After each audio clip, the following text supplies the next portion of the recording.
our inner soul give orders to brain. According to inner soul orders, brain will give orders to body parts.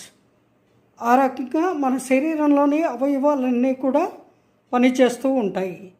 ఎప్పుడైతే అంతరాత్మ బుద్ధికి ప్రబోధిస్తుందో బుద్ధి శరీరానికి ఆజ్ఞాపిస్తుంది.